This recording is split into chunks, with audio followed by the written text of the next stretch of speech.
समारम्भस्य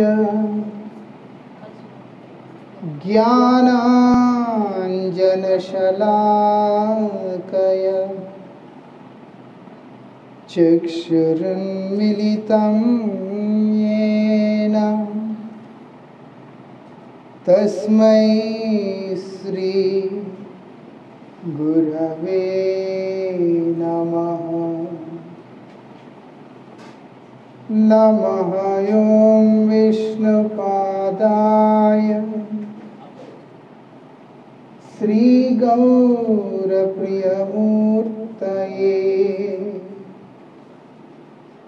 श्रीमते भक्तिवल्लभा तीर्थगोस्वामिने नमः। यतीन्द्रियनमस्तुभ्यं गौरकृष्णप्रियात्मने रूपानुगतिज्ञाय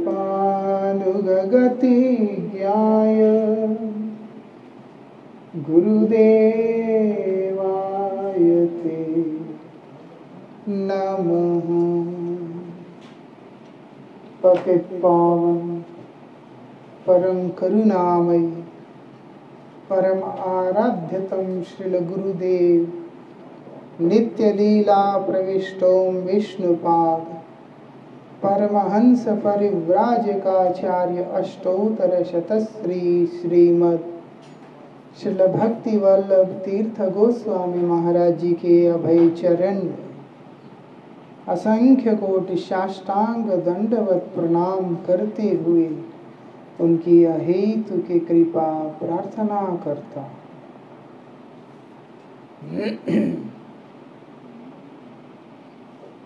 यहाँ पर हम लोग श्रवण कर रहे थे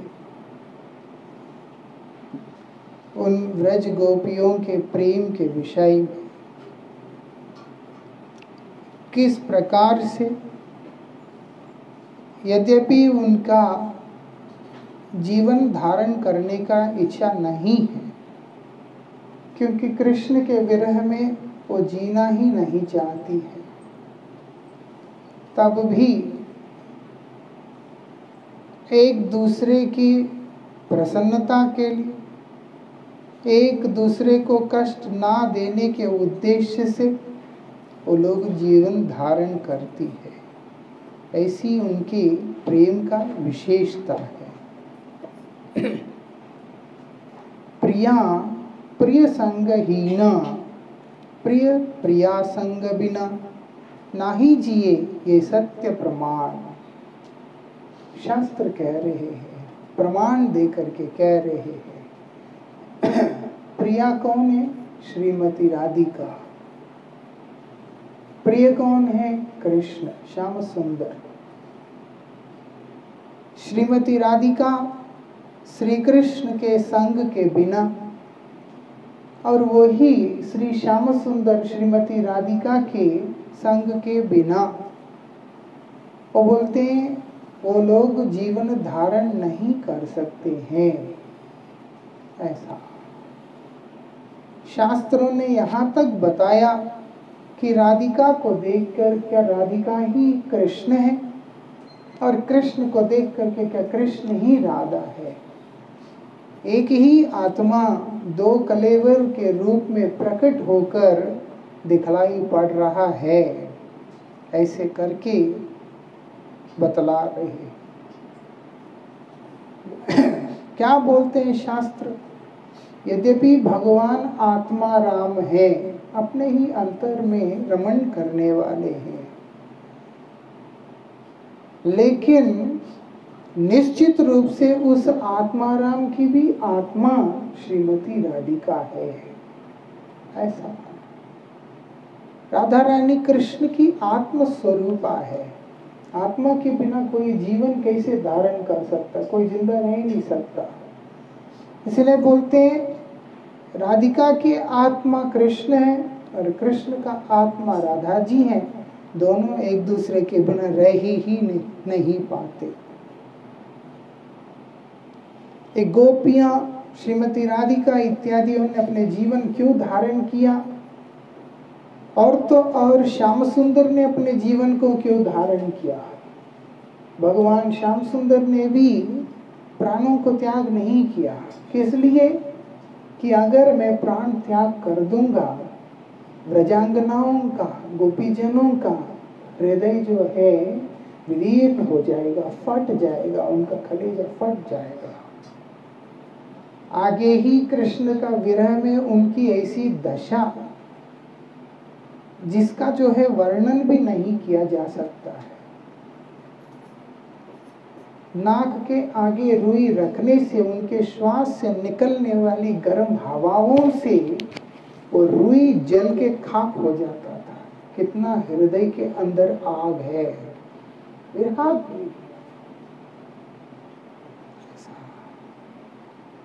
जहां पर जागृति आने पर अपने आप को कोसती हुई श्रीमती राधिका कहती है कि श्याम सुंदर के प्रति मेरा अगर हृदय में प्रेम होता तो आज श्याम सुंदर मेरे सन्निकट में होते, मेरे नजदीक में होते। प्रेम नहीं है, इसी कारण से वो मेरे से इतने दूर चले गए हैं। इतना ही नहीं, अगर प्रेम होता तो मैं जीवन धारण करके नहीं रख पाती, अभी तक तो मैं मर गई होती। कृष्ण सामने नहीं है तब भी मेरे प्राण बचे हुए हैं, मतलब मुझे भगवान में प्रेम है ही नहीं है, ऐसा बोल। लेकिन अभिप्राय क्या है जीवन धारण करने का पीछे? यही है कि अगर मुझे कुछ हो गया तो श्याम सुंदर का हृदय टूट जाएगा। इस कारण से वहां श्याम सुंदर भी ऐसे लीला कर रहे हैं, वो बिल्कुल ठीक है। यहाँ गोपियां भी ऐसी लीला कर रही है, ये भी ठीक है ऐसा। लेकिन वास्तविकता में विरह के अंदर दोनों की दशा बहुत खराब है ऐसा। इतना प्रगाढ़ प्रेम देखने को मिलता है और कहीं पे भी आत्म सुख वासना का लेश मात्र भी नहीं, कामना का।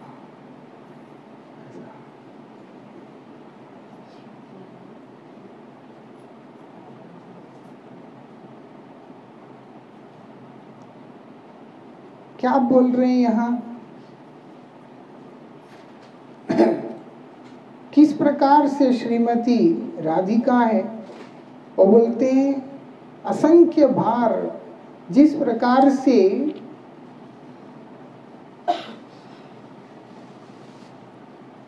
युगल किशोर प्रेम राधिका का क्या है, भगवान श्री कृष्ण चंद्र के प्रति जो प्रेम की जो प्रगाढ़तम अवस्था, मदनाख्य अवस्था है, उससे सराबोर है। और यहाँ यही बात बताया जा रहा है। क्या बोलते हैं?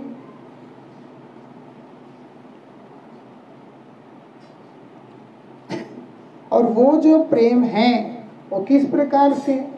असंख्य बार आग के अंदर तपाए हुए सोने का जिस प्रकार की विशुद्धता है, ऐसा उसका प्रेम है बोल के यहाँ बताया जा रहा है। इतना शुद्ध प्रेम है श्रीमती राधिका का प्रेम। इसलिए यहाँ पर बताया, क्या बोलते हैं? लक्षवान जनो हेम। हेम मतलब सोना।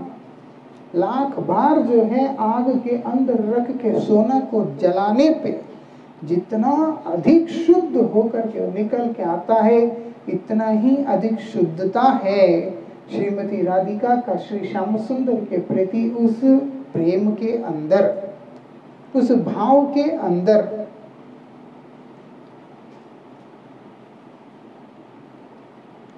श्री रूप गोस्वामी और सनातन गोस्वामी ने अपने ग्रंथों में वही भगवान श्री राधा माधव जी के उस विशुद्ध प्रेम का क्या करा? उन्होंने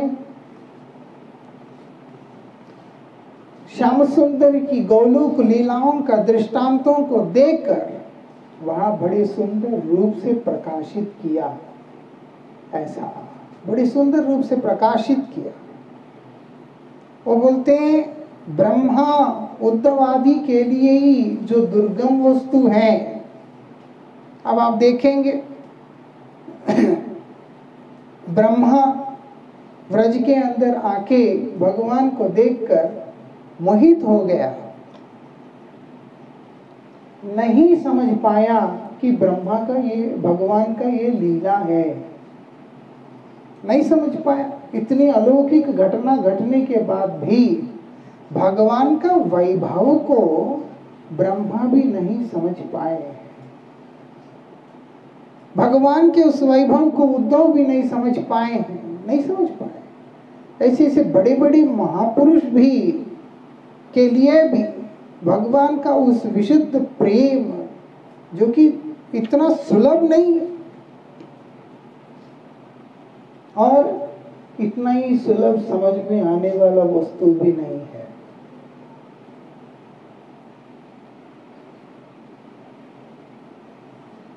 ऐसा तो क्या कह रहे हैं वहां पर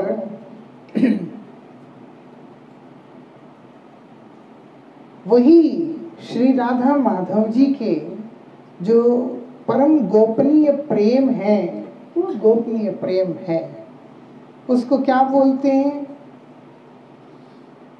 इतने सहजता के साथ में वर्णन किया कि हमारे कलयुग के द्वारा उत्पीड़ित साधारण जो साधक हैं उनके लिए भी सहजता के साथ में समझ में आ सके, आसानी से समझ में आ सके। इतना मुश्किल वस्तु को इतने आसानी से समझ सके, ऐसी चीज श्री रूप सनातन गोस्वामी ने इस जगत को दिया, यही विशेषता है। इसीलिए बता दिया वहां पर, हेनो प्रेम प्रकाशिलो जारा। जारा मतलब कौन?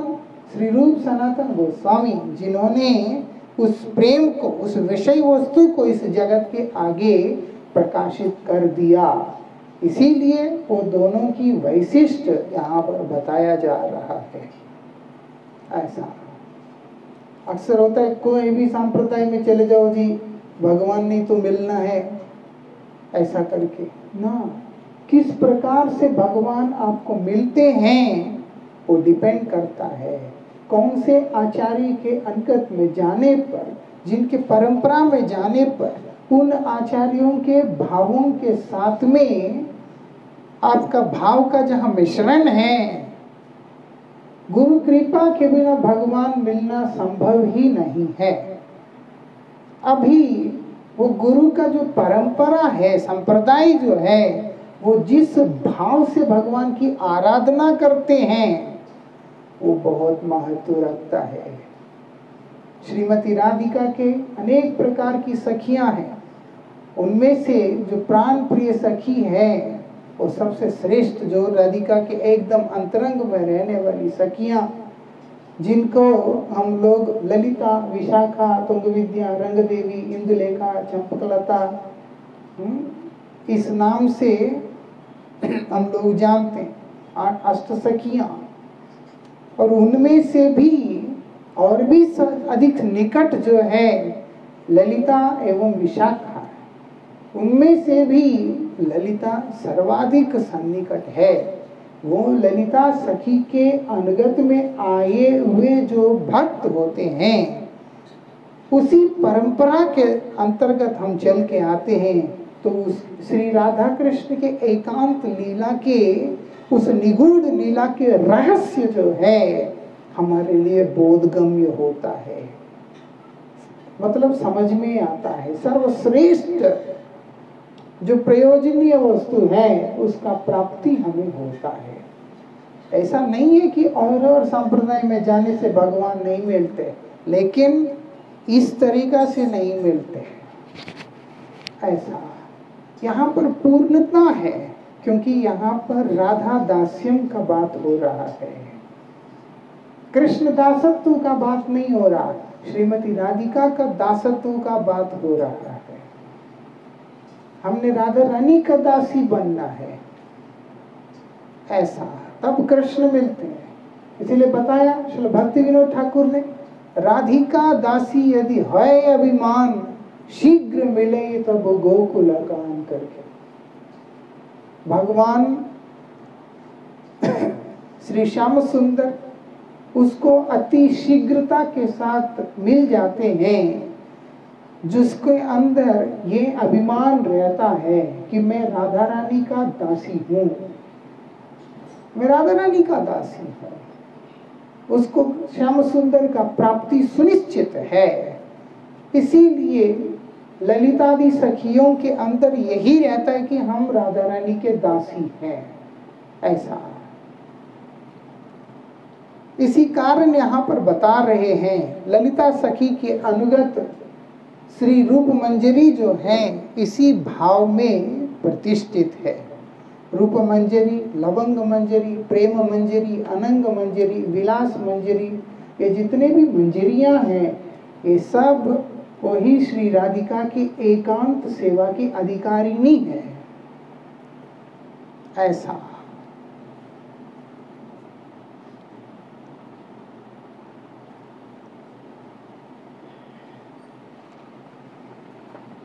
श्री राधा कृष्ण के प्रति श्री राधिका के जितने भी सखियां हैं उन सबका विशेष प्रेम है।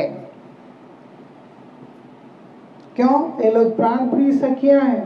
इन लोगों का प्रेम जो है राधा रानी का प्रति है, बड़े ही विशेष रूप से है। और ये प्रेम भी किस प्रकार से है? लाखों बार सोने को जैसे तपा दिया होता है, उसके निखार निकल के आता है, उतना ही पवित्र और शुद्ध है। इसी कारण से ये सारी सखियों का अपना कोई सुख दुख है ही नहीं। इनका सुख क्या है? बोलते राधा कृष्ण की प्रसन्नता ही इनका सुख है। उनका सुख ही इनका सुख है, और अलग से इनका सुख बोल करके कुछ है ही नहीं है, ऐसा। जब वो दोनों की सेवा करने को मिलता है, वो दोनों को सुख देने को मिलता है, तब वो सुखी हो जाती है, बस।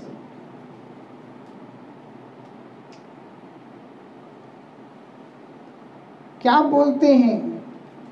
इस विशुद्ध प्रेम किसका? युगल का, श्री राधा कृष्ण का। उसका ये कौन है?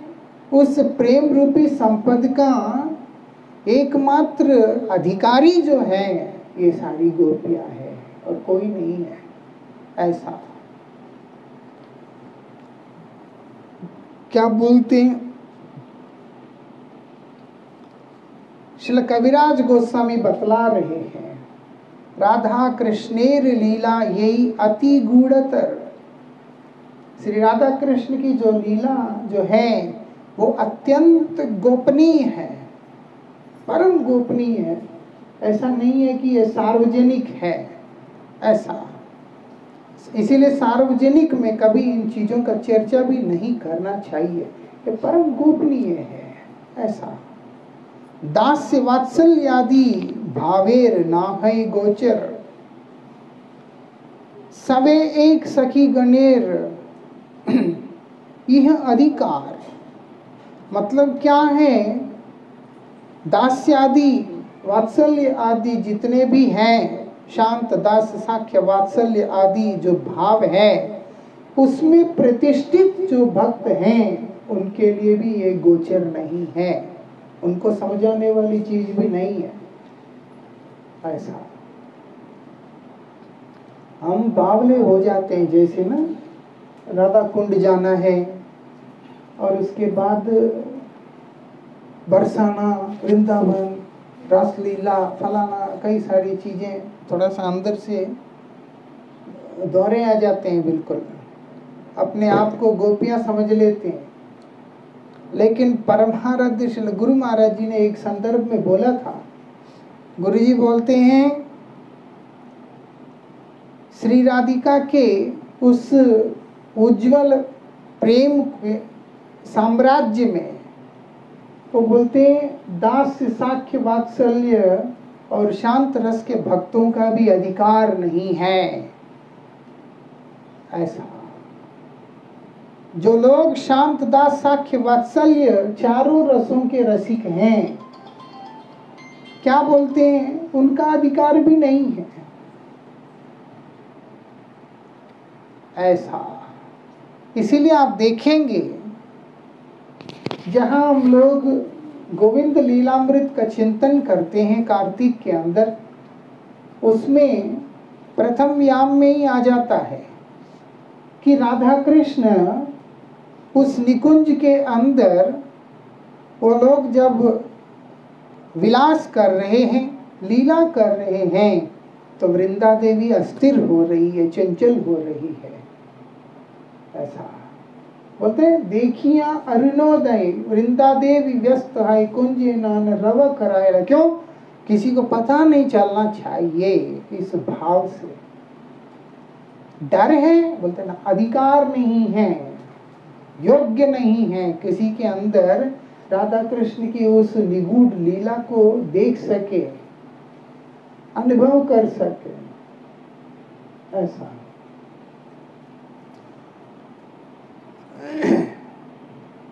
तो इसीलिए आप बता रहे हैं, वो क्या करते हैं, वृंदा देवी चंचल होकर वो क्या कर रही है, उस कुंज के अंदर पूरी तरह से अपने आप को तत्पर कर रही है, जिससे कि श्याम सुंदर उठें और नंदालय में चले जाएं,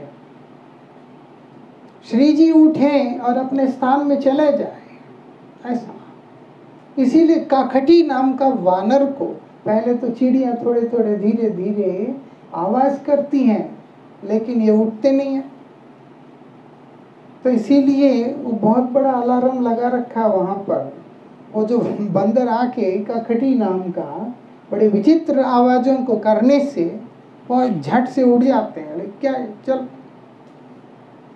तब फिर दिन उठने से पहले ही श्याम सुंदर अपने गृह को चले जाते हैं, श्रीमती राधिका जी अपने स्थान को चली जाती है।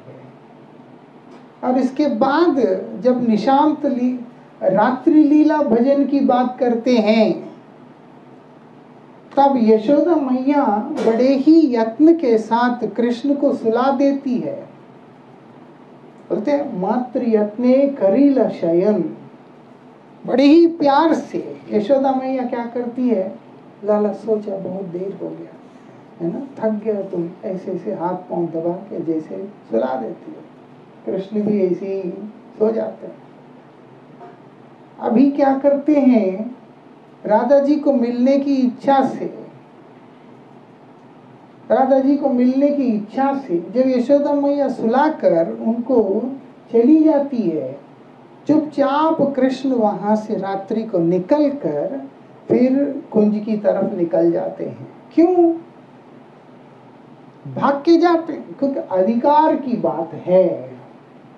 यद्यपि यशोदा मैया वात्सल्य रस के सर्वश्रेष्ठ है, लेकिन उस कांतरस के अंदर जहां पर श्री जी के अंदर से ये मदनाक्य महाभाव जहां पर प्रकट हो रहे हैं, वहां पर इनमें से किसी रस के रसिक का या परिकर का प्रवेश नहीं है। इतना गोपन वो है, इसलिए बोलते यहाँ पर इतना गूढ़तर है। अन्य रस के रसिक सोचे कि नहीं हो जाएगा, इसीलिए कभी हमारा दास्य अच्छा लगता है, दास बनना अच्छा लगता है, कभी हमें सखा बनना अच्छा लगता है, कभी हमें पति बनना अच्छा लगता है। ये सारी चीजें जिसके अंदर हैं, वो कभी भी भगवत कृपा को लाभ नहीं कर सकते हैं। जिनको लड्डू गोपाल को देख के बेटा लगता है, कृष्ण को देख के पति लगता है, वो लोग भी इस कृपा के पात्र नहीं हो सकते। ऐसा जैसे किसी को अपने पति का बचपन का फोटो देख के ये नहीं आता, लाड नहीं आता कि मेरा बेटा हो गया, है ना, उसको पता है कि मेरा पति है, जो भाव में सो है। ऐसा लेकिन यहाँ समाज के अंदर आजकल कैसा होता है, गोपाल को लेने से वो लोगों को लगता है कि ये तो बेटा है, और कृष्ण जैसे ही ले लेते हैं उनको लगता है कि ये तो पति है। अब वो पति है कि बेटा है, दोस्त है कि कौन है, वो उसको भी नहीं पता। वो कंफ्यूजन के साथ में भजन कर रहा होता है। यहाँ बताया क्लैरिटी के साथ, तुम किसी भी रस के क्यों ना हो, किसी भी रस के क्यों ना हो,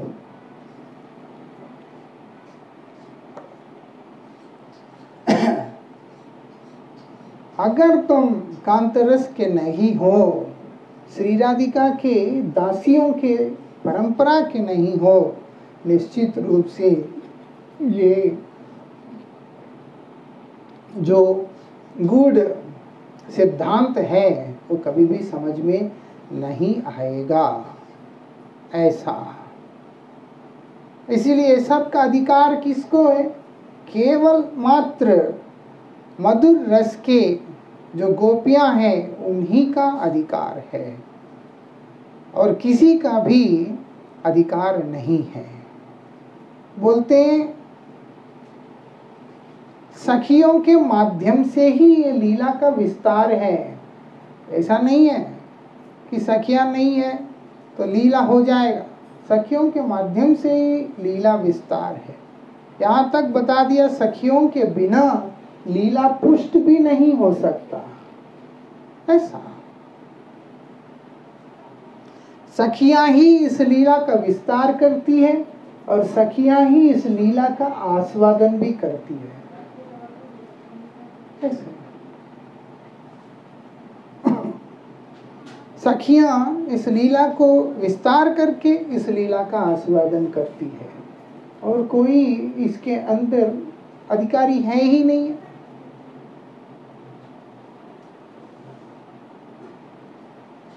और सखियों के बिना किसी और का ये लीला के अंदर, ये लीला का कोई गति नहीं है।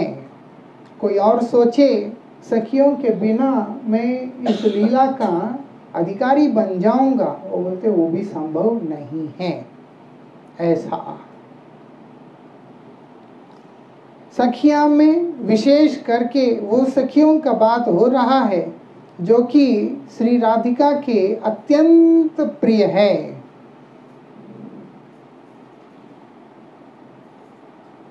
और उन्हीं प्रिय सखियों का हृदय में जो प्रेम है वो वास्तविकता में पराकाष्ठा में है, पराकाष्ठा में, चरम अवधि में है।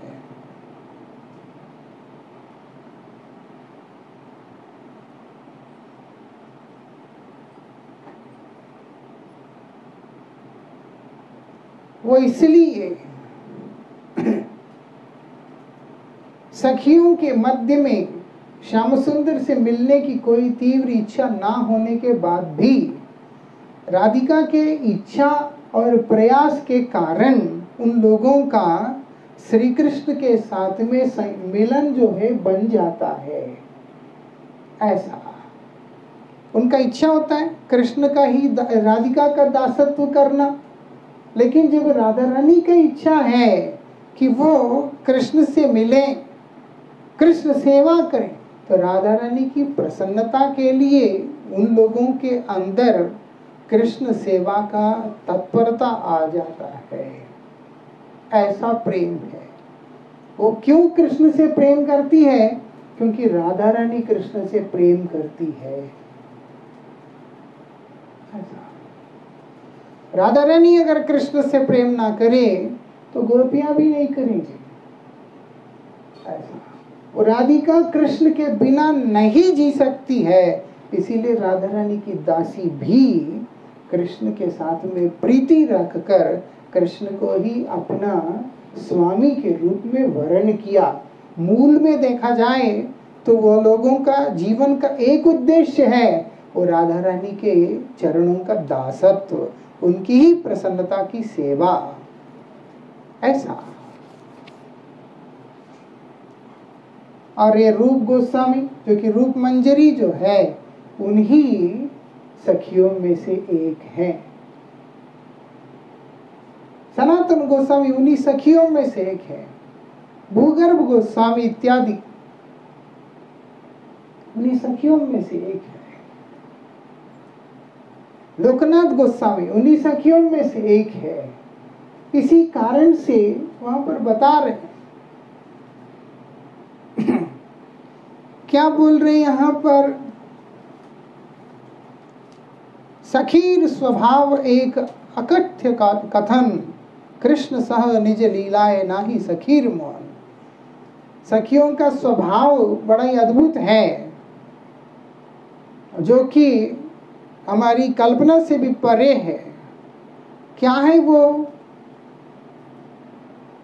सखियों का कृष्ण के साथ में लीला विलास करने का कोई भी विशेष मन नहीं है।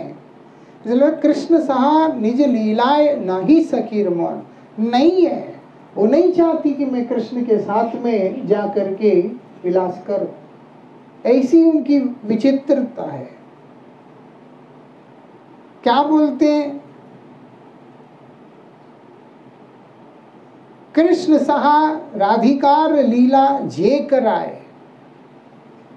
ये सखियां क्या करती, कृष्ण के साथ में राधा रानी का लीला कराती है। मतलब सखियों का सारा चेष्टा कि राधा कृष्ण की संतुष्टि के लिए ही होता है। ऐसा वो प्रयास करती है सब समय किस प्रकार से हम लोग कृष्ण को राधा रानी से मिला सके, राधा रानी को कृष्ण से मिला सके, ऐसा। और क्या है, निज केली है ते ताहे कोटि सुख पाए। वो खुद कृष्ण से मिलने से उनको उतना सुख नहीं मिलता है जितना सुख गोपियों को, जितना सुख इन सखियों को राधा रानी का कृष्ण से मिलाने से होता है। इसलिए वो वही काम करती हैं।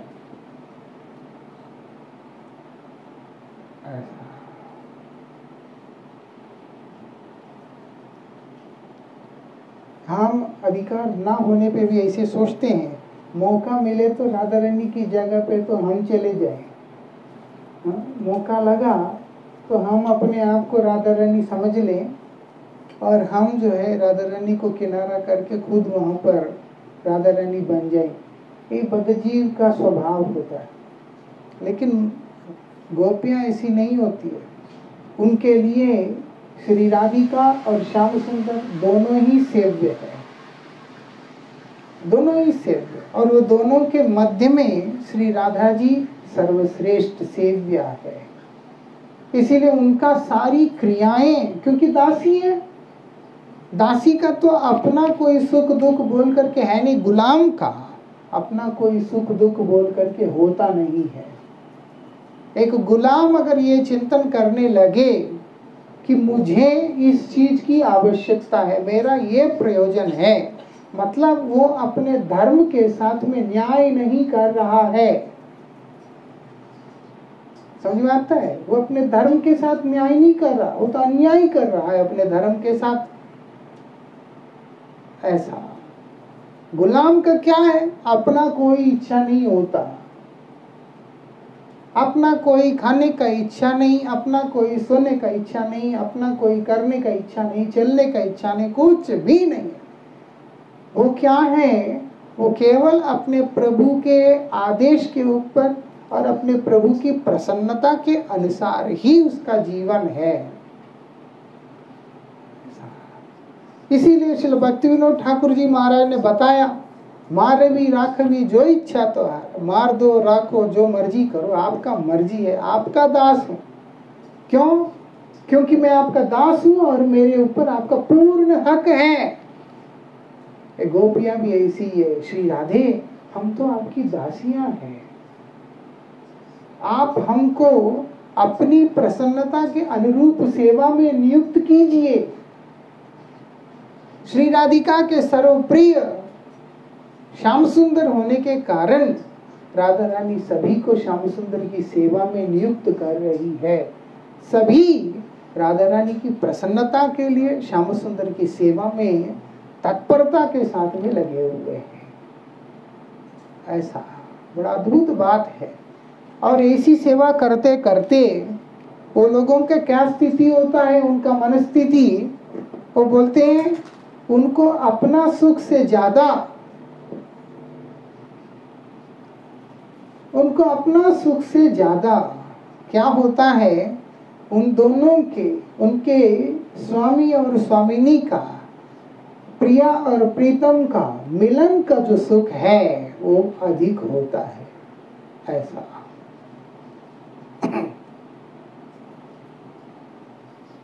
यद्यपि सखीर कृष्ण संग में नहीं मन, जबकि सखियों का कृष्ण के साथ में संगम मतलब मिलना, सम्यक रूप से उनसे मिलन का बोलते मन नहीं है।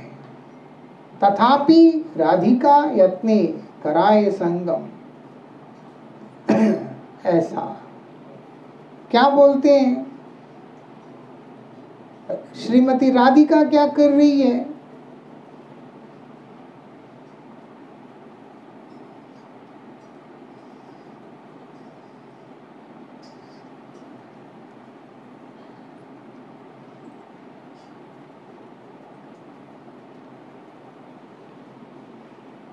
क्या बोलती है यहाँ पर,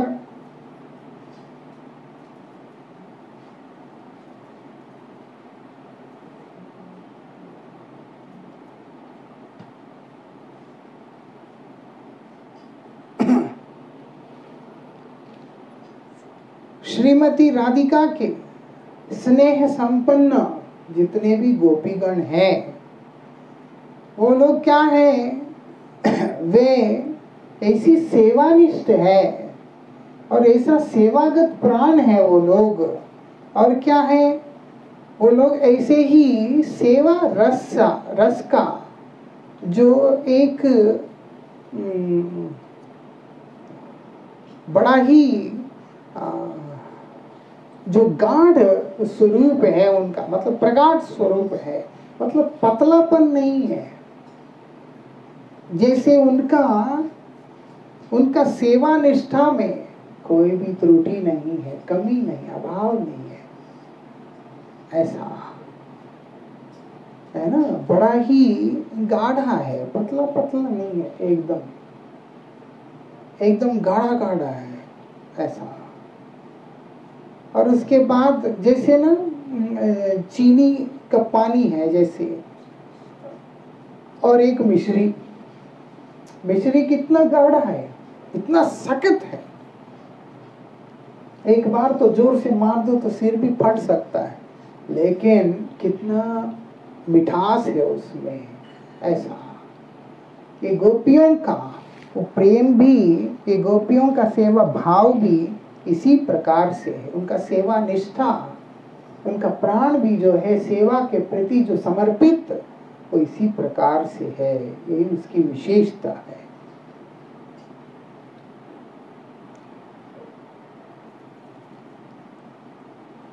बोलते हैं यही क्या है, इन लोगों का यही जो भाव साधन है, मंजरियों का ये भाव का साधन, वही श्री चैतन्य महाप्रभु का अवदान है, वही उनका दान है। इसलिए बोल दिया चिरकाल से जो धन को किसी को दिया ही नहीं है उन्होंने, अपने गोपन धन, ये प्रेम धन को किसी को दिया ही नहीं है, वो प्रेम संपद यही है जिसमें जो श्री राधा कृष्ण युगल के क्या है, वो सेवागत प्राण उनका है, सेवा ही उनका रस है, मतलब आनंद का विषय क्या है, वो सेवा ही है। ऐसा हमारे लिए सेवा जैसे एक कर्तव्य है, एक कर्तव्य है, बोलना पड़ता है ऐसा करने से अच्छा है, ऐसा करने से अच्छा है, अंदर से ना अपने आप निकल के ऐसे करना है, ये भाव नहीं आता है। अब देखो क्या सेवा करें ये भी पूछा जाता है, घर में पूछते हैं, घर में समझ होता है कि घर के लिए मुझे क्या क्या करना है, बच्चों के लिए क्या करना है, परिवार के लिए क्या करना है, अपने लिए क्या करना है। क्यों? घर के प्रति ये भाव है कि ये मेरा घर है, ऐसा मेरा ऊपर ये लोग निर्भर हैं या मैं इनके ऊपर निर्भर हूं, ये सब है। लेकिन जब बात भगवान का आता है, गुरु स्थान का आता है, तब ये भाव नहीं रहता है। तो पूछा जाता है क्यों? अपनापन के साथ में ही सब कुछ करना होता है, उत्साह के साथ में। ये लोग उसी प्रकार के हैं। श्री राधिका के हृदय को जानकर, अंतरंग को जानकर राधा रानी क्या चाहती है, उसके तदानुरूप सेवा को करने में ही ये लोग दक्ष हैं। और उसी सेवा को करते हुए जिस आनंद को अनुभव कर रहे हैं, वो बोलते हैं उसी की बात यहाँ बताया जा रहा है। महाप्रभु ने वो ही इस जगत को दिया, प्रेम दिया, प्रेममय सेवा दिया और उसकी अनुभूति दिया है, जो कि पूर्व काल में, इसके पूर्व में कभी किसी को नहीं दिया है ऐसा। और वही श्री रूप सनातन गोस्वामी महाप्रभु के इसी भाव के आचार्य रहे हैं ऐसा। वो लोग कौन रहे हैं? इस बात के आचार्य रहे ऐसा। श्री राधिका स्वयं उस उज्जवल रस के आचार्य हैं और राधिका के अनुगत ये जो जन हैं, ये भी उस विशुद्ध प्रेम के आचार्य रहे हैं ऐसा।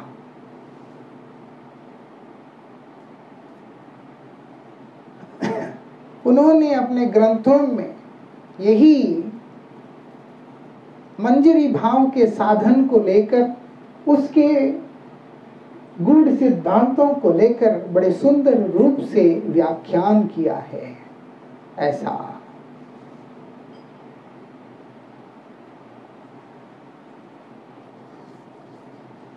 श्रील बृहद भागवतामृत सनातन गोस्वामी के द्वारा विरचित ये जो ग्रंथ है, उसका क्या है? उसका मूर्तिमान प्रमाण है, इसका मूर्तिमान प्रमाण है। उसमें उन्होंने विशेष करके उन्होंने इन सब चीजों का वर्णन किया है। आगे क्या बोल रहे हैं? जय रूप सनातन देहो मोर प्रेम धन, सेरतन मोर गेले हार, मोर गले हार। क्या बोलते हैं? जय रूप सनातन, हे रूप सनातन गोस्वामी, हे गुरुदेव, देहो मोरे प्रेम धन, आप ये प्रेम धन मुझे प्रदान कीजिए, कृपा करके प्रदान कीजिए। ये प्रेम धन रूपी रत्न जो है वो क्या है? मेरे गले का हार बने ऐसा। मैं क्या धारण करूंगा? हार, वो प्रेम धन का हार धारण करूंगा, ऐसे प्रार्थना कर रहे हैं। हे कृपामय, हे दयामय, हे गुरुदेव, हे रूप सनातन गोस्वामी, आप कृपा करके क्या चाहिए? वो बोलते हैं उस मंजरी भाव का दान जो है आप मुझे कृपा करके कीजिएगा। मांगना ये है भगवान से, मेरा बीमारी ठीक कर दो, मेरा फलाना ठीक कर दो, मेरा दुकान ठीक कर दो, मेरा मकान ठीक कर दो, फलाना कर दो, ये सब नहीं ऐसा। अपने किए हुए कर्मों के अनुसार कुछ भी हमारे साथ होना है वो तो होगा ही। इसलिए बोले भक्त क्या बोलता है? कर्म विपाके गतागति पुनः पुनः। मेरे कर्मों के कारण, उसके प्रभाव के कारण बार बार मुझे जहां भी जाना पड़े, इधर जाना पड़े, उधर जाना पड़े, यहाँ जाना पड़े, वहां जाना पड़े, कहीं भी जाना पड़े, एक प्रार्थना मेरे आपके चरणों में है। क्या है? मति रहूं तुआ पर संगे। आपके वे चर्चा में मेरा मति हो, आपकी सेवा में मेरा मति हो, और किसी चीज में मुझे और कुछ चाहिए ही नहीं है, नहीं चाहिए कुछ, खत्म। ऐसा ऐसा होता है। भक्त इस प्रकार से होते हैं। वो लोग कभी भी नहीं चाहते हैं कि वो कुछ और वस्तु भगवान हमारे लिए करे, भगवान हमको दे, ऐसा। क्योंकि उनकी शिक्षा ही यह है कि तुम भगवान के दास हो, खत्म। सबसे पहला ही यही बोला जाता है कि तुम भगवान का दास है। दास का अपने मालिक से कुछ भी पूछने का, मांगने का अधिकार नहीं है। दास केवल दासत्व मांग सकता है कि आप मुझे अपने दासत्व में पक्का कर लीजिएगा। जैसे नौकर है, काम कर रहा है, वो यही रिक्वेस्ट कर सकता है कि मेरा जो जॉब है परमानेंट कर दो, ऐसा, बस इतना ही है।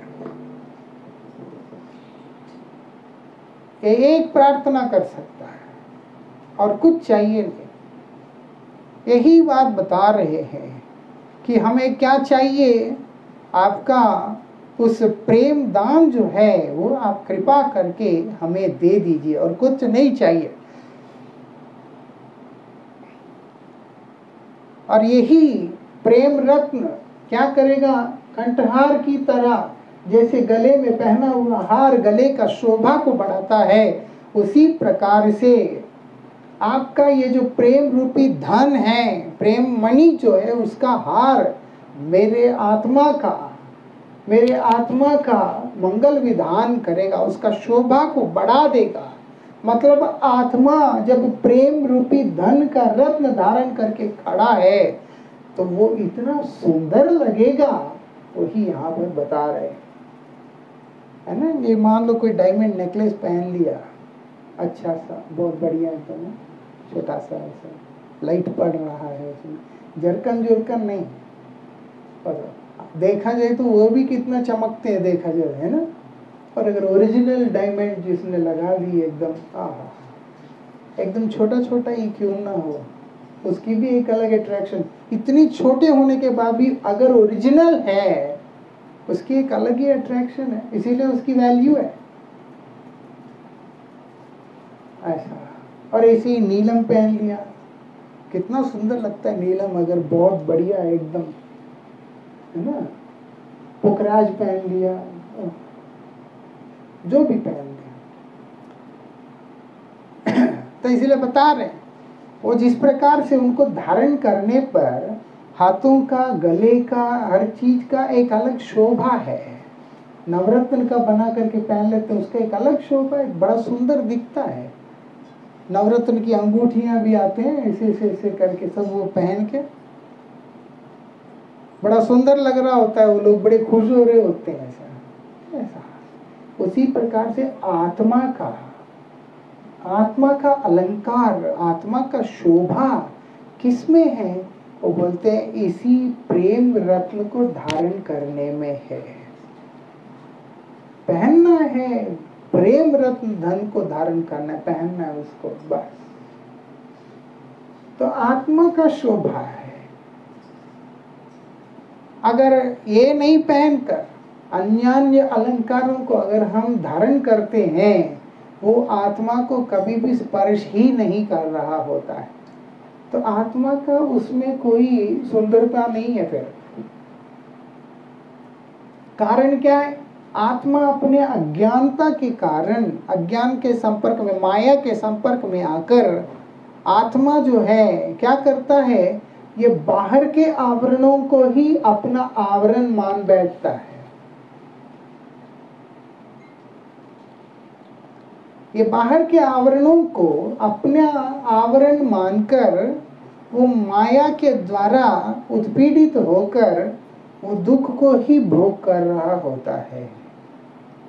मतलब एक काल्पनिक जीवन के अंदर अपने आप को भ्रमित करता हुआ अपना समय को निकाल रहा होता है। इसलिए सुखी कैसे रह सकता है, जब तक कि एक वस्तु का अनुभूति नहीं, अनुभव नहीं, फीलिंग नहीं है, तब तक उसके लिए जो तड़पन होता है वो वर्तमान ही रहेगा, ऐसा। नेट पे मैं बढ़िया कार देख लिया, फर्स्ट क्लास कार है, स्पेसिफिकेशंस पढ़ लिया, फीचर्स सब पढ़ ली, रंग भी चॉइस कर ली, सब कर लिया, और उसको मैं देख देख के खुश हो रहा हूँ। कितने दिन? 4 दिन, 5 दिन, 10 दिन, महीना, 2 महीना, उसके बाद अंदर कहीं ना कहीं एक कमी जो है हमें खल रहा होता है। काश पैसा होता तो ले लेता, खास जो है ये सुविधा होता तो ले लेता, वो होने से कर लेता, ऐसे करके, है ना, ऐसा। और जब वस्तु मिल गया तो उसके बाद एक अलग अनुभूति है। लेकिन जगत का वस्तु है, उसमें तो आनंद का अस्तित्व ना होने के कारण सीमित समय के अंदर ही उसके ऊपर से मन उठ जाता है, उसके अंदर से मन उठ जाता है। इसलिए चाहे कुछ भी खरीद लो, 4 दिन, 10 दिन, 15 दिन, 20 दिन के बाद उसके प्रति वो पहले दिन जैसा प्यार नहीं रहता, ना वस्तु में ना रिश्तों में। ये विशेषता है ना, ऐसा। तो जो हो, यहाँ पर हम लोगों को समझना होगा, आत्मा का ये सुंदरता, आत्मा का जो शोभा है उसको बढ़ाने वाला है प्रेम धन। क्योंकि आत्मा नित्य है और प्रेम नित्य है। आत्मा शुद्ध है, प्रेम भी शुद्ध है, ऐसा। आत्मा मुक्त है, प्रेम भी मुक्त है, ऐसी विशेषता है। इस कारण से आत्मा के द्वारा जब उसका ग्रहण होता है, आत्मा उस प्रेम रूपी धन का, कृपा का पात्र बन जाता है, तो फिर उसका शोभा बढ़ जाता है। इसीलिए आप देखेंगे जितने भी हमारे आचार्य गण में, अब श्री गौर किशोर दास बाबा जी महाराज है, अब श्री गौर किशोर दास बाबा जी महाराज जी हुए हैं, क्या कपड़ा पहनते थे?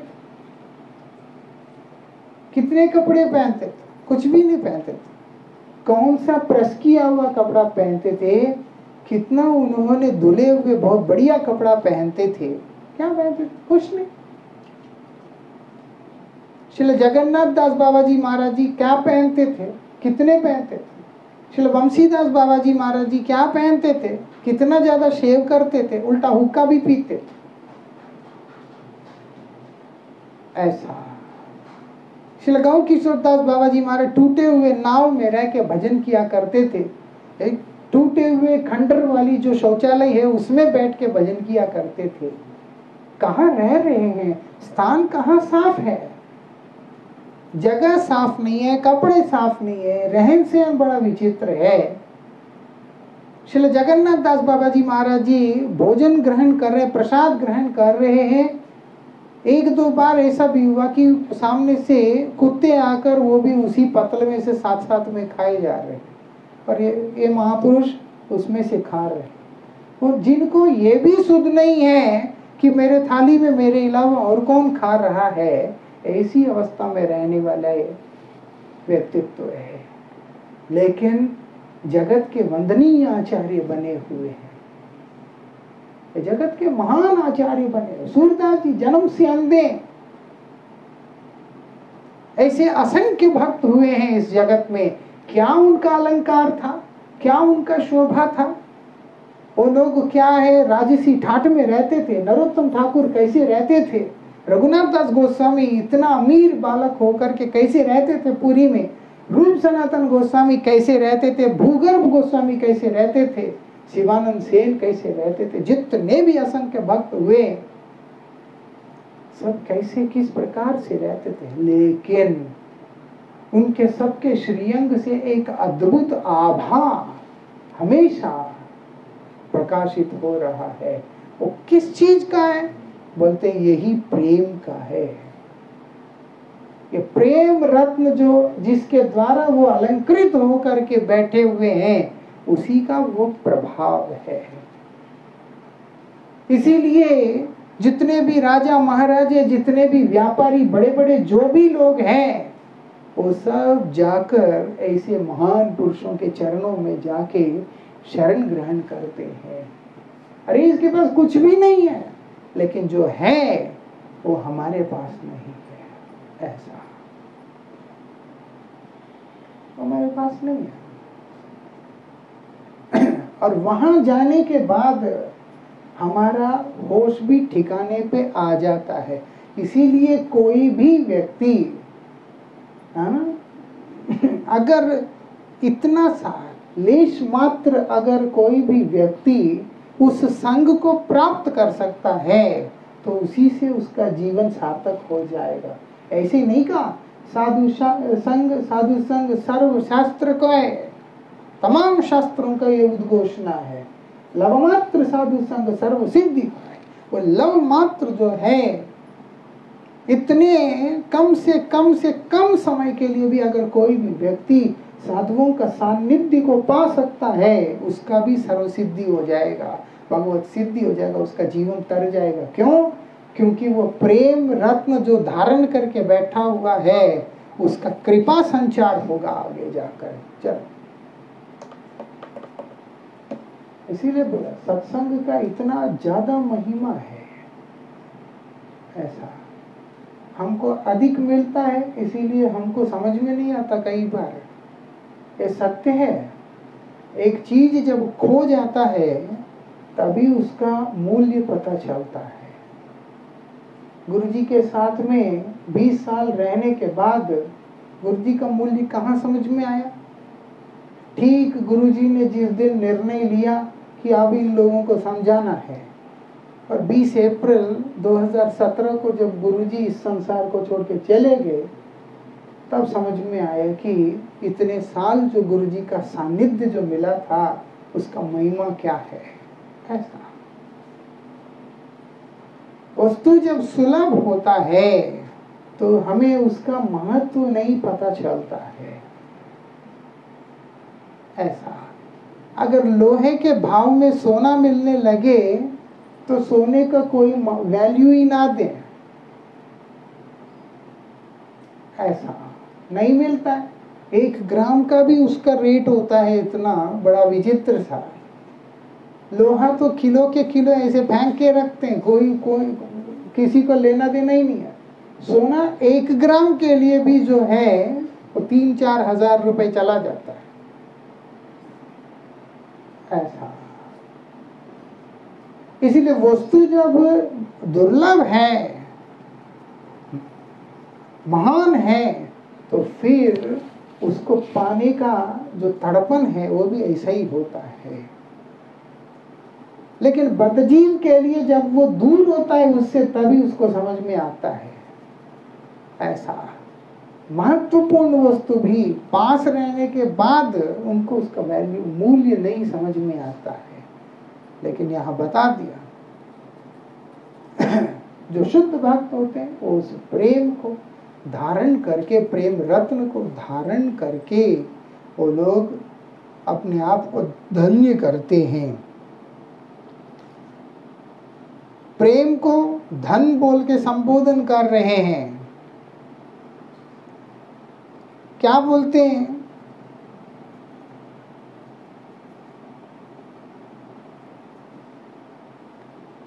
धन से क्या होता है? भोग आदि प्राप्त होते हैं, गरीबी चला जाता है ना। धन होने से अनुसंगिक रूप से वो धनवान जब बन गया, उसका गरीबी भी चला जाता है और उसके बाद उसको भोग आदि भी मिल जाता है।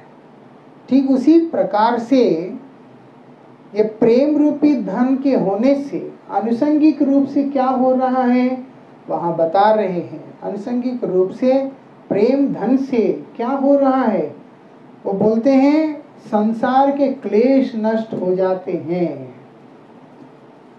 मतलब हमें दुनिया के क्लेश को नष्ट करने की आवश्यकता नहीं है कि मुझे जो है क्लेश काटना है, जरूरत ही नहीं है। बोलते हैं प्रेम के होने से अपने आप ही संसार का क्लेश सब खत्म हो जाते हैं। अनुसंगिक रूप से सूर्य का उदित होते ही अंधकार भाग जाता है। अंधकार को भगाने के लिए कुछ अलग चेष्टा नहीं करना पड़ता है ना। सूर्य को उदित होके अंधकार को भगाना पड़ता है। जैसे ही सूर्य उदय हुआ ऐसे ही अंधकार भाग गया। ऐसा ये विशेषता है। ऐसे ही प्रेम का उदय होते ही, जैसे प्रेम का उदय हुआ वैसे ही हमारा इस संसार का जितने भी क्लेश है खत्म हो जाते। यही विशेषता है, इसका कष्ट, इसका क्लेश सब खत्म हो जाते हैं।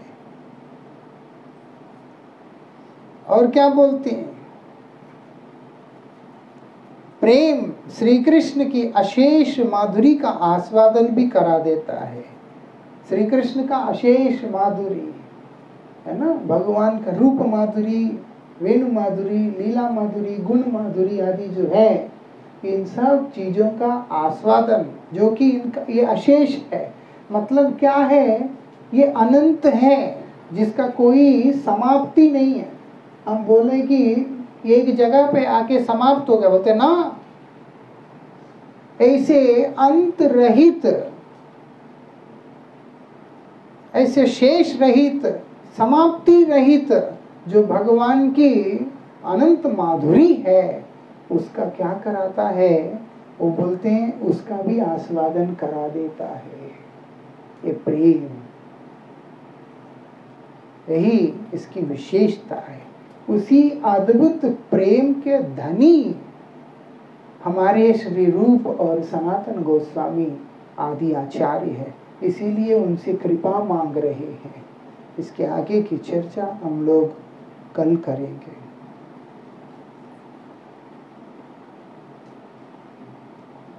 वंशा कल्पतरुभ्यश्च कृपा सिन्धुभ्यैव च पतितानां पावनेभ्यो वैष्णवेभ्यो नमो नमः।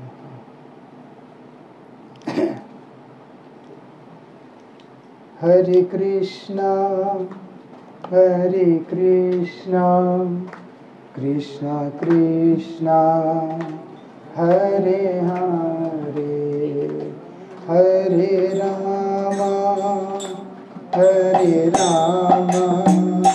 राम राम हरे हरे, हरे कृष्णा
Krishna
हरि बोल।